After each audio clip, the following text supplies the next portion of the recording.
ఆత్మస్వరూపులందరికీ నా నమస్కారం.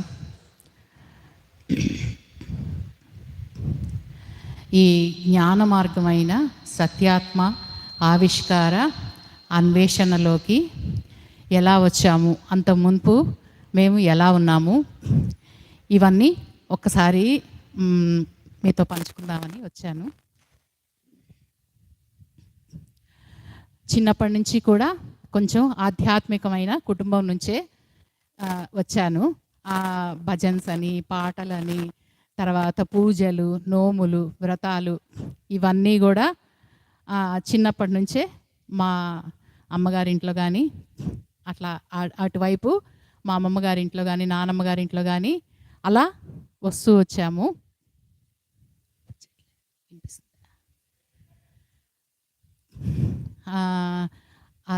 అమ్మ వాళ్ళ ఇంట్లో ఉన్నప్పుడు చిన్నప్పుడుగా చుట్టూ భజన్స్ జరుగుతూ ఉండేవన్నమాట. అయ్యప్ప స్వామి భజనలు అంటే, తర్వాత ఎదురుగా వచ్చి బ్రహ్మకుమారి, ప్రజాపిత బ్రహ్మకుమారి వాళ్ళు వాణి చదవడము, ధ్యానం చేయించడము, ఇలా చాలా చిన్నప్పటి నుంచే వాటి అన్నిట్లోకి అమ్మతో పాటి అమ్మ ఎక్కడికి వెళ్తే అక్కడికి వెళ్తూ ఉండేవాళ్ళు అనమాట. అలాగే సత్యసాయి బాలవికాస్, ఆ బాలవికాస్లో చాలా చిన్నప్పుడే ఒక 6 years అలా ఉంటాయి. అక్కడ వేదం నేర్పించేవాళ్ళు, శ్లోకాస్ నేర్పించేవాళ్ళు.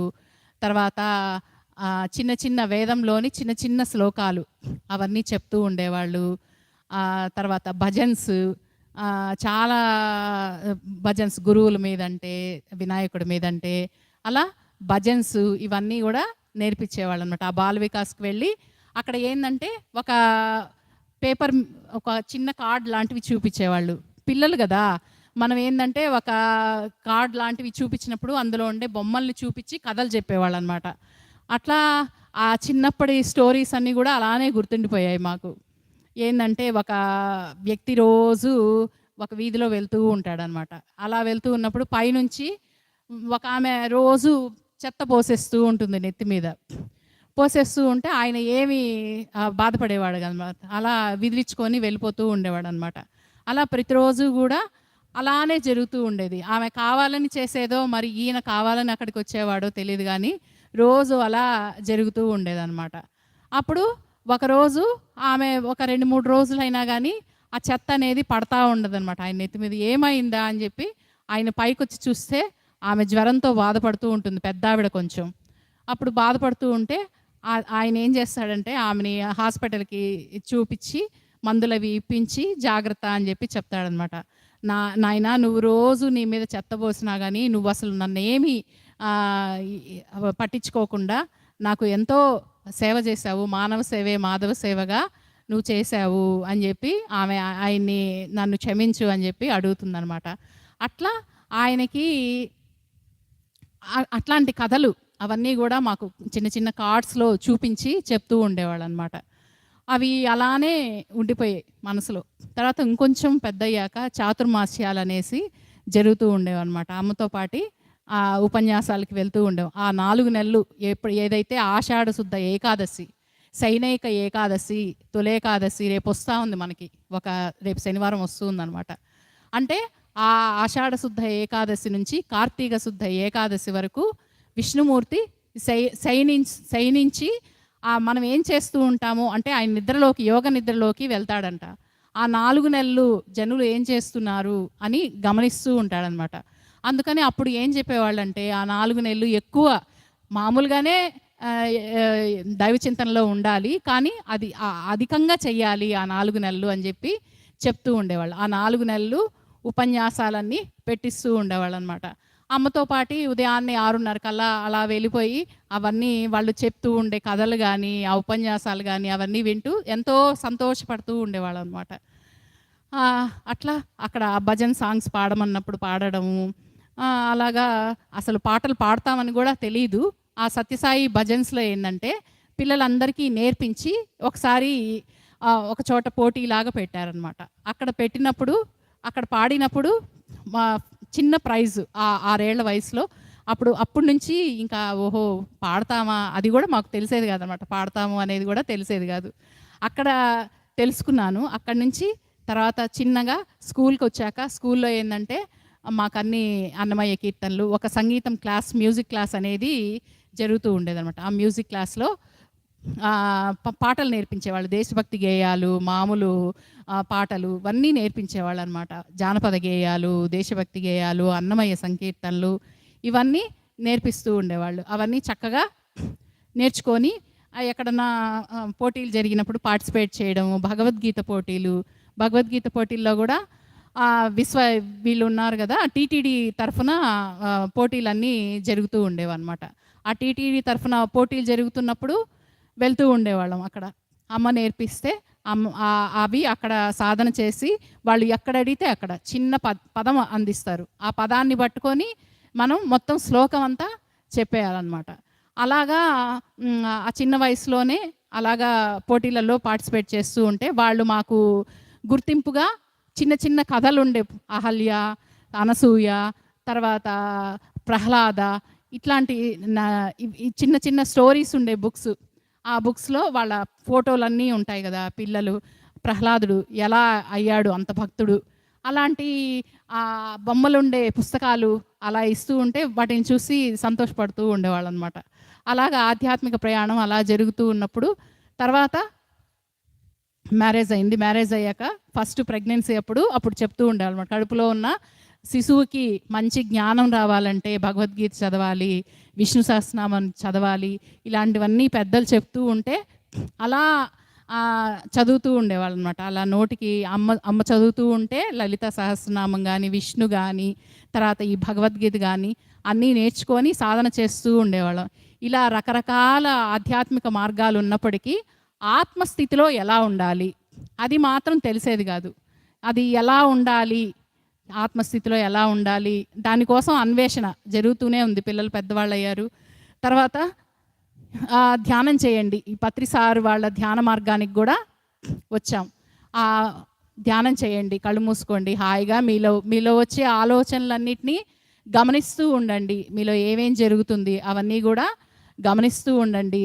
అప్పుడు కొంత సమయానికి శూన్యం అయిపోతుంది, ఆలోచన రహిత స్థితికి మీరు చేరుకుంటారు. ఇవన్నీ కూడా అక్కడ చెప్తూ ఉంటే ఎక్కడ అప్పుడు ఇవి పిఎంసి తరఫున ఎక్కడ పత్రిసారు వచ్చినా కానీ, లేకపోతే పిఎంసి ఎవరు వచ్చినా కానీ వాటికి వెళ్తూ ఉండడం, అవన్నీ వింటూ ఉండడం అలా జరుగుతూ ఉంది. కానీ ఆ ఆత్మస్థితికి మనం ఎలా పయనం చేయాలి అనేది మాత్రం మేము నేర్చుకుంది ఇక్కడే సత్యాత్మ ఆవిష్కార అన్వేషణలో మాత్రమే ఇది మేము నేర్చుకున్నాము. ఒక 2 సంవత్సరాల క్రితం గురు పౌర్ణమి వచ్చింది. అప్పుడు మంజులమ్మ గారు వస్తున్నారు, ఆవిడ చాలా బాగా చెప్తారంట అని ఎవరి ద్వారానో విని ఇక్కడికి వచ్చాం. ధన్వంతరికి రాంగాల్ని అక్కడ ఆ రోజంతా మామూలుగా దీపాలు వెలిగించి, తర్వాత కోలాటాలు వేసి, ఆత్మనామాలు ఇస్తూ అవన్నీ చూశాను. అప్పుడు అందరూ కూడా పాదాభివందనం చేస్తూ ఉన్నారు. ఇదేంటిది, పత్రిసారు వాళ్ళ మార్గంలో అయితే పాదాభివందనం చేయకూడదు కదా, ఇక్కడ అందరూ పాదాలకి నమస్కారం చేస్తున్నారే అని చెప్పి అనుకుంటూ ఉన్నా. ఇది ఏంటి అని చెప్పి చుట్టుపక్కల వాళ్ళందరినీ అడిగితే ఇది సత్యాత్మ ఆవిష్కార అన్వేషణ అంటే ఏంది అన్నాను. ఇది జ్ఞానము అన్నారు. ధ్యానం కన్నా ఇంకా జ్ఞానం గొప్పది, ఇది జ్ఞాన మార్గము అని చెప్పి చెప్పారనమాట. అప్పటికప్పుడు నాకు ఇంకా టెలిగ్రామ్ యాప్ ఉందా మీకు అంటే లేదు అంటే, అప్పటికప్పుడు యాప్ వేసి అప్పటికప్పుడు ఈ టెలిగ్రామ్ యాప్లో ఈ సత్యాత్మ ఆవిష్కార అన్వేషణలో నన్ను చేర్పించాక ఇంకా రోజు స్పీచెస్ జరుగుతూ ఉండే అనమాట. ఆ 2 రోజులు మాత్రము కోలాటాలు, పాటలు, ఆత్మనామాలు ఇవన్నీ ఏంటి, నాకు చాలా కొత్తగా ఉన్నాయి, ఇవన్నీ ఏంటి అని చెప్పి అనుకుంటూ ఉన్నాను. అప్పుడు ఏంటంటే ఒక్కొక్కటి మెల్లగా తెలుసుకోవడం ప్రారంభించాను. తర్వాత ఆత్మనామం అంటే ఏంది అంటే, పూర్వకాలం సంసారంలో నుంచి సన్యాసుల్లోకి వచ్చినప్పుడు వాళ్ళకేందంటే ఆ శరీరానికి వాళ్ళకి ఇంకా శిరోఖండనం చేసి వాళ్ళకి వేరే నామం ఇచ్చి అలా చేసేవాళ్ళు. కానీ ఇక్కడ ఏందంటే మీ శరీరానికి ఒక పేరు, ఈ ఆత్మనామం అంటే మీ ఆత్మకి ఇంకొక పేరు. అంటే మీరు ఈ ఆత్మ రూపంతో, ఈ ఆత్మ పేరుతో మీరు ఈ లోకంలో అంతా కూడా, ఈ విశ్వంలో అంతా కూడా మీరు పిలువబడతారు. గురువులంతా కూడా మిమ్మల్ని ఆ జ్ఞానిగా, ఆత్మనామం ఏదైతే ఉందో ఆ జ్ఞానిగా ఆ రూపంతో ఆ ఆ నామంతోనే మీరు పిలువబడతారు ఇంకా ఎప్పటికైనా ఎన్నాళ్ళకైనా అని చెప్పి అమ్మ చెప్తూ ఉండేవాళ్ళు అనమాట. అలాగా ఆత్మనామం అనేది ఈ ఆత్మకు ఇస్తారు. కనీసం 2 సంవత్సరాలన్నా దీంట్లో పయనిస్తే గానీ, ఈ సత్యాత్మ ఆవిష్కార అన్వేషణ మార్గంలో పయనిస్తే గానీ మీకు ఆత్మనామం అనేది ఇవ్వబడుతుంది అని జెప్పి చెప్పారనమాట.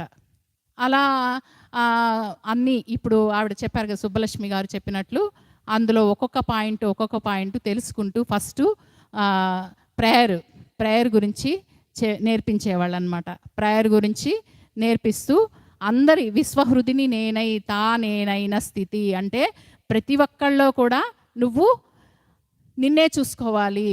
అంతా నిండి ఉండేది ఒకటే ఆత్మస్వరూపము.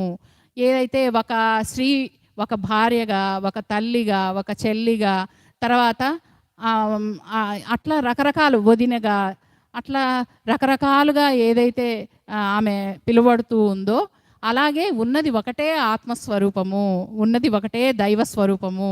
దాన్నే మనం విఘ్నాలు తొలగించుకునేదానికి విఘ్నేశ్వరుడని, తర్వాత రకరకాల మార్గాలు, గ్రహాలు బాగలేనప్పుడు నవగ్రహాలని, అట్లా రకరకాలుగా మనల్ని మనస్సు అనేది రకరకాలుగా ఉంటుంది కాబట్టి దాన్ని ఒక ఇదిగా కూర్చోబెట్టేదానికనేసి ఇన్ని రకాల మార్గాలు, ఇన్ని రకాల దేవతా మార్గాలు అనేవి ఏర్పడ్డాయి అని చెప్పి, ఉన్నది మాత్రం ఒకటే ఆత్మస్వరూపము. అది ఎలా ఉండాలంటే ఆత్మస్వరూప స్థితిలో ఎలా ఉండాలి అంటే అప్పుడు చెప్తూ వచ్చారనమాట. ఈ మనస్థితి ఏవైతే మనలో గుణాలు అనేవి ఉంటాయో, సత్వగుణము, రజోగుణము, తమోగుణము, అలా ఏవైతే గుణాలు అనేవి ఉన్నాయో వాటి నుంచి ఈ గుణాలన్నింటినీ కూడా అధిగమిస్తూ గుణాతీత స్థితికి మనం చేరుకోవాలి. అట్లాగే అరిషడ్ వర్గాలు ఏవైతే ఉన్నాయో, కామము, మాశ్చర్యము, ఇలాంటివన్నీ ఉన్నాయో అవి మనస్సు యొక్క స్థితి. ఆ మనస్థితి ప్రతిరోజు ఉదయం లేచిన మొదలుకొని రాత్రి పడుకోబోయే వరకు కూడా మనలో ఏమేం జరుగుతున్నాయి, ఎదుటి వ్యక్తితో మాట్లాడినప్పుడు వాళ్ళు మనల్ని ఏదైనా ఒక మాట అన్నా కానీ మనలో నుంచి కోపం అనేది బయటకు వచ్చేస్తుంది. ఆ కోపంని గమనించి ఇది కాదు నా స్థితి, నేను ప్రకాశవంతమైన జ్ఞానస్వరూపాన్ని, ఆ స్థితికి మారాలి. ఇలా అది సాధన చేస్తూనే ఉండడం. ఉదయం లేచినప్పటి నుంచి ఎంతోమంది మనకి తారసపడుతూ ఉంటారు. మనకి ఇష్టం లేని మాటలు ఎంతోమంది మాట్లాడుతూ ఉంటారు. మనకి ఇష్టమైన మాటలే మాట్లాడాలని లేదు కదా. ప్రతిదీ కూడా యాక్సెప్టెన్స్, మీ ముందుకు ఏది వస్తుందో దాన్ని మీరు యాక్సెప్ట్ చేస్తూ వెళ్ళండి. ప్రతిదాన్ని కూడా యాక్సెప్ట్ చేస్తూ వెళ్ళండి. మీకు ఇష్టం లేని వ్యక్తులు తారసపడతారు, మీకు ఇష్టం లేని మాటలు వినపడతాయి, ఎన్నో భావాలు అనేవి మెదులుతూనే ఉంటాయి. అవన్నీ కూడా మనస్సు యొక్క స్థితి. ఆ మనస్సు అనేది పక్కన పెట్టేసి నేను సచిదానందమైన ఆత్మస్వరూపాన్ని ప్రతి క్షణం దాన్ని గమనించుకుంటూనే ఉండాలి. అప్పుడు గమనించుకుంటూనే ఉంటే మనకి శత్రువులు అంటూ ఉండరు. అట్లాగే ప్రతిదాన్ని కూడా ఒక సమత్వమైన స్థితిలో చూడడం అనేది అలవాటవుద్ది. సమశత్రవు చ మిత్రే చ తథా మానవమానయోహో శీతోష్ణ సుఖ దుఃఖేషు సమస్సంగ వివర్జిత అని చెప్పి ఏదైతే కృష్ణ పరమాత్మ చెప్పినట్లు మిత్రుని సమానంగానే చూడు, శత్రువుని కూడా సమానంగానే చూడు, అవమానాన్ని సన్మానాన్ని కూడా సమానంగా చూడు. అలా ఏదైతే శీతోష్ణం అంటే ఎండకి తట్టుకోలేము, అట్లా అని వానకి తట్టుకోలేము, చలికి తట్టుకోలేము, అలా అన్నిటికీ కూడా తట్టుకొని ఏకత్వ స్థితి ఆత్మస్థితిలో ఎప్పుడూ ఉండాలి అనేది ఇక్కడ నేర్పిస్తూ వచ్చారు. అలా నేర్పిస్తూ వచ్చారు. ఆ గురుచరణం చేయాలి. తర్వాత శ్రీ గురు చరణం స్మరణం శరణం, శ్రీ గురు హంసమంత్ర తన్మయ చింతనం, ఇహపర సౌఖ్య కైవల్య పరమపదం. ఈ శ్రీ గురుచరణాన్ని ఎప్పుడు స్మరిస్తూ ఉండండి. తర్వాత గురు ప్రార్థనని చేస్తూ ఉండండి. ఈ సమస్తమైన గురు పరంపర కూడా మీతో కనెక్ట్ అవుతుంది. మీరు గురు ప్రార్థన కనుక చేస్తూ ఉన్నట్లయితే ఈ సమస్త గురు పరంపర కూడా మీతో కనెక్ట్ అవుతుంది. గురుచరణాన్ని చేస్తూ ఉంటే చరణాలు అంటే బాహ్యమైన చరణాలు కాదు. ఒక చరణం ప్రకాశం అయితే ఇంకొక చరణం జ్ఞానము. ఈ జ్ఞాన ప్రకాశాలని మీ తలపైన ఉంచుకొని ఎప్పుడు ఆ ప్రకాశ స్థితిలో ఆనందమైన సచిదానందమైన జ్ఞాన స్వరూపమైన ప్రకాశ స్థితిలో ఎప్పుడూ మీరు ఉండండి అని చెప్పి ఈ గురుచరణాన్ని చేసుకుంటూ, తర్వాత ఈ సమస్త గురు పరంపరతో ఈ గురు పరంపర స్తోత్రం, గురు స్తోత్రం చదివినప్పుడు గురువులంతా కూడా మీతో కనెక్ట్ అవుతారు. వాళ్ళే మిమ్మల్ని సరి అయిన దారిలో నడిపిస్తూ ఉంటారు. మీరు ఒకవేళ పక్కకి వెళ్తూ ఉన్నా కానీ ఆ సరి అయిన మార్గం ఏదైతే ఉందో దానిలో మిమ్మల్ని నడిపిస్తూ ఉంటారు. ఈ గురు పరంపరా స్తోత్రం ఏదైతే ఉందో దాన్ని మీరు చేస్తూ ఉండండి, భావన చేస్తూ ఉండండి అని చెప్పి, తర్వాత ఈ సమస్త విశ్వమంతా కూడా స్పందన ప్రతిస్పందన మీద నడుస్తూ ఉంటుంది. ఎవరైతే మిమ్మల్ని మీరు ఏదైనా ఒక మాట అంటారనుకోండి, అవతలి వాళ్ళు ఇంకొక 10 మాటలు అంటారనమాట. అలా కాకుండా మీరు గమ్మున ఊరుకుంటే అవతల వాళ్ళు ఏంటి వీళ్ళు ఇంత సైలెంట్గా ఉన్నారే, ఓహో మనమే కాసింత ఊరుకోవాలి. అట్లా ఈ ఈ స్పందన ప్రతిస్పందన గురించి, అలాగే మీరు గనక మంచి జ్ఞానం నేర్చుకుంటే ఫ్యూచర్లో కూడా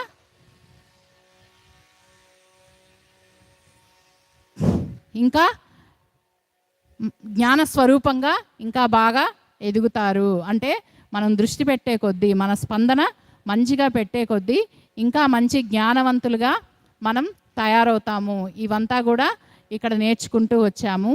తర్వాత వచ్చి నాకు ఇచ్చిన నామం ఆత్మనామం 2 సంవత్సరాలు ప్రయాణించాక సంవత్సరం పూర్తయింది. అప్పుడు విశ్వశోభిత జ్ఞానేశ్వరి అనే నామం ఇచ్చారు.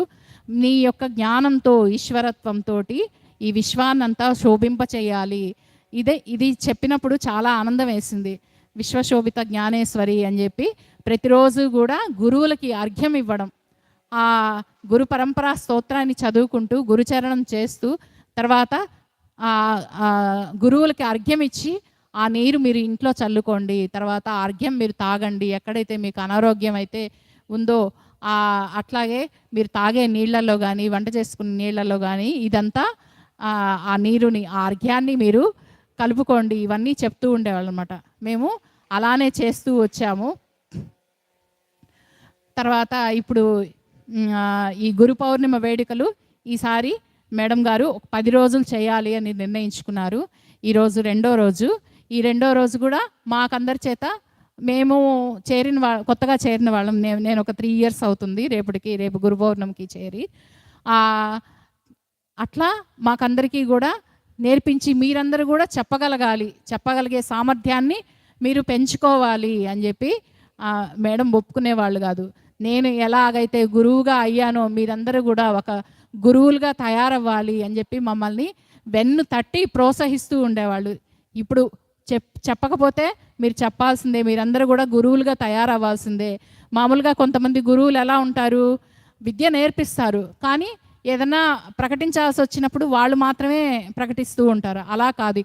ఇక్కడ మాత్రం నేను ఎలాగైతే చెప్తున్నానో మీరందరూ కూడా అలాగే గురువులుగా తయారవ్వాలి అని మా అందరి చేత కూడా చెప్పించడం ఖచ్చితంగా మీరు చెప్పాల్సిందే అని చెప్పి రివిజన్ క్లాసెస్ అనేవి ఇందాక సుబ్బలక్ష్మి మేడం గారు చెప్పింది ఏదైతే ఉందో ఆ టాపిక్స్ అన్నీ కూడా మేమందరం కూడా చెప్తూ ఉండేవాళ్ళం. టెలిగ్రామ్ యాప్లో ప్రతి టాపిక్ సీనియర్స్ కొంత చెప్పాక తర్వాత మేమంతా కూడా చెప్తూ ఉండేవాళ్ళం. దానికి సంబంధించినవన్నీ కూడా మేము కూడా రివిజన్ చేస్తూ ఉండేవాళ్ళం. ఒక్కొక్క టాపిక్ ఎత్తుకున్నప్పుడు కాసేపు 10 నిమిషాలు 15 నిమిషాలు అలా చెప్పుకు.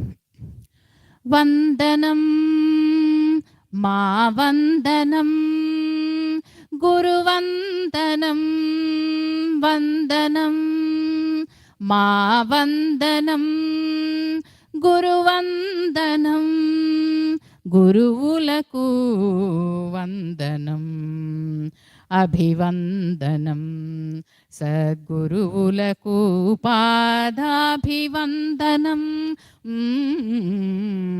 గురువులకు వందనం అభివందనం, సద్గురువులకు పాదాభివందనం, గురువులకు వందనం వందనం. అజ్ఞాన తిమిరాన్ని పోకార్చే సూర్యులు విజ్ఞాన కాంతులను వెదజల్లే చంద్రులు అజ్ఞాన తిమిరాన్ని పోకార్చే సూర్యులు విజ్ఞాన కాంతులను వెదజల్లే చంద్రులు సకల విద్యలను నేర్చుటకు మార్గదర్శులు సర్వవేళలా ప్రాతస్మరణీయులు సకల విద్యలను నేర్చుటకు మార్గదర్శులు సర్వవేళలా ప్రాతస్మరణీయులు గురువులకు వందనం అభివందనం సద్గురువులకు పాదాభివందనం గురువులకు వందనం అభివందనం నిస్వార్థ చింతనతో పుత్రవాత్సల్యముతో విద్య నేర్పే గురువులకు వందనం మా వందనం నిస్వార్థ చింతనతో పుత్రవాత్సల్యముతో విద్య నేర్పే గురువులకు వందనం మా వందనం గురువులకు వందనం అభివందనం సద్గురువులకు పాదాభివందనం గురువులకు వందనం వందనం వందనం జగద్గురువు శ్రీకృష్ణుడు వేదవ్యాసులు ఆదిశంకరులు రామానుజ మధ్వాచార్యులు జగద్గురువు శ్రీకృష్ణుడు వేదవ్యాసులు ఆదిశంకరులు రామానుజ మధ్వాచార్యులు ఎందరో మహనీయుల గురు పరంపరతో ఎందరో మహనీయుల గురు పరంపరతో పులకించినది భారత జాతి ఎందరో మహనీయుల గురు పరంపరతో పులకించినది భారత జాతి గురువులకు వందనం అభివందనం సద్గురువులకు పాదాభివందనం గురువులకు వందనం వందనం. ఈ పాటలో ఈ గురువులందరికీ సమస్త గురు పరంపరకి మనం వందనం తెలియజేసుకుంటూ ఉన్నాం. వాళ్ళు ఎలా ఉంటారు? నిస్వార్థ చింతనతో పుత్రవాత్సల్యముతో, అంటే వాళ్ళకి ఎటువంటి స్వార్థం అనేది ఉండదు. వాళ్ళు మాలాగా ఎదగాలి, మాలాగే గురువులుగా తయారు చేయాలి.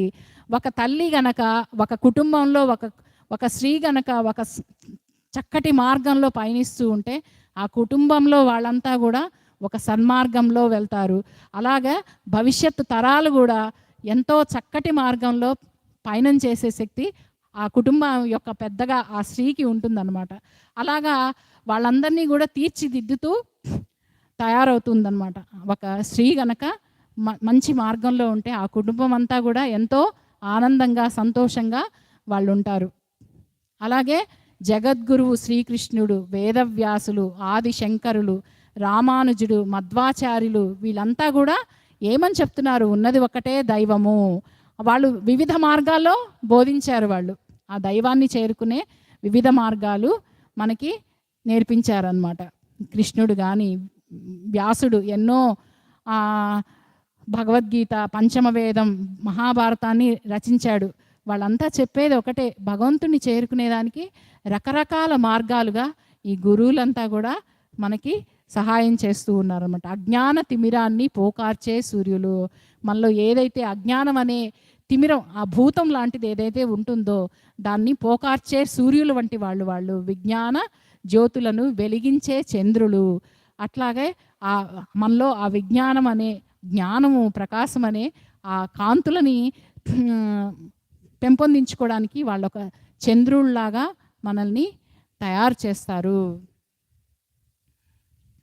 అన్ని విద్యలు నేర్చుకోవడానికి కూడా ఒక మార్గదర్శకంగా ఉంటారు. సకల విద్యలను నేర్చుటకు మార్గదర్శులు, సర్వవేళలా ప్రాతస్మరణీయులు. ఉదయం లేవంగానే తలుచుకునేటువంటి ఆ గురు పరంపర అంతటా కూడా మనం తలుచుకుంటూ లేవంగానే వాళ్ళకి నమస్కారం చేస్తూ మమ్మల్ని సరి అయిన మార్గంలో నడిపించండి అని చెప్పి ప్రార్థన చేస్తూ ఉంటే వాళ్ళు మనల్ని ఎప్పుడు సరి అయిన మార్గంలో నడిపిస్తారు.